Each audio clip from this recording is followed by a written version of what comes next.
Basketball is one of the most popular sports in America. NBA great Kareem Abdul-Jabbar recently in 2017 said, "The NBA is the future American sport as there are more games in a regular season than the NFL and view counts are steadily going up."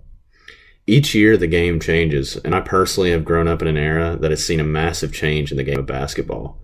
The quicker pace, the more dunks, the higher three-point shot percentage, and of course with this more riskier style of play comes more frequent injuries. These injuries are many times career damaging if we take a look at Derrick Rose, for say. But for some, it only creates more perseverance in the end and makes them push even harder. Take, for instance, a young guy named Larry, born in 1957 in rural Indiana. Of course, Indiana is a basketball state, but Larry was no ordinary hooper. He was a country boy. He had a ball in his hand from the time he turned 2 years old and became a pretty good player throughout middle school. But once he hit about the 7th grade, he sprung up to about 6 feet tall.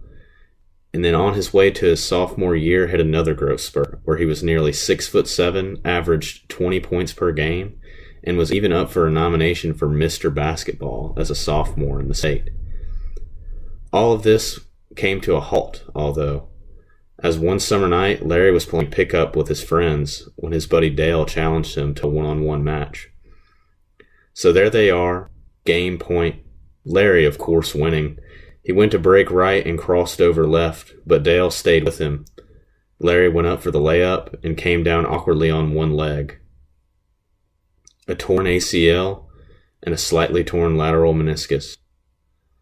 Larry knew what that meant. That meant a whole season on the bench for his high school team. Larry went into somewhat of a depressive state after this, worried that he may never be the same. Sat on the bench, watching his team lose nearly every game his junior season, sitting there with his brace. He began to go through the motions at therapy and began to show that he was not thinking that he was going to be able to come back the same way that he was.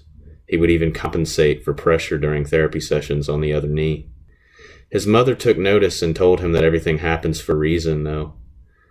It was just another obstacle that Larry had to face.